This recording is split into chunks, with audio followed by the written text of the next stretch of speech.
Bonjour Hélène Tenon, donc Bonjour. vous êtes directrice de Ginkgo 21. Est-ce que vous pouvez présenter votre structure dans un premier temps? Donc Ginkgo 21, c'est un cabinet que j'ai créé il y a 10 ans.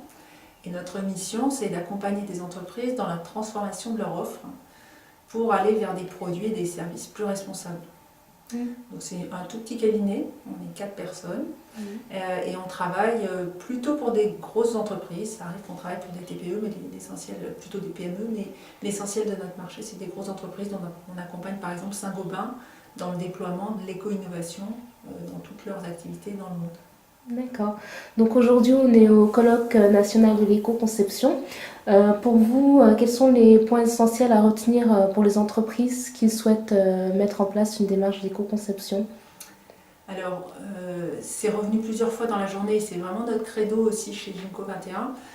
Notre devise, c'est quitte à éco-concevoir, autant innover. Et là, on voit bien ce lien entre création de valeur et réduction des impacts sur l'environnement. Il ne suffit pas de réduire les impacts sur l'environnement. Si on n'apporte pas de valeur aux clients, notre produit va rester sur les linéaires et finalement, on aura manqué notre cible. En revanche, si on en profite pour créer de la valeur, alors le produit va avoir du succès sur le marché et on aura bien atteint notre objectif qui est de réduire l'impact. D'accord.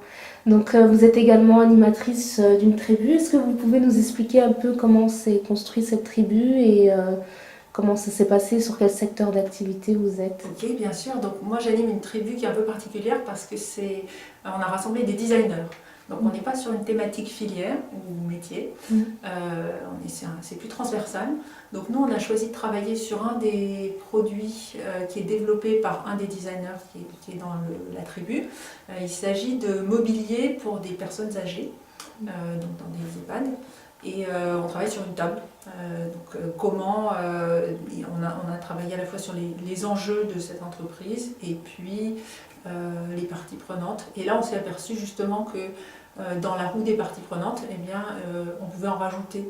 Typiquement, dans ce cas-là, on a l'utilisateur final qui n'est pas le client.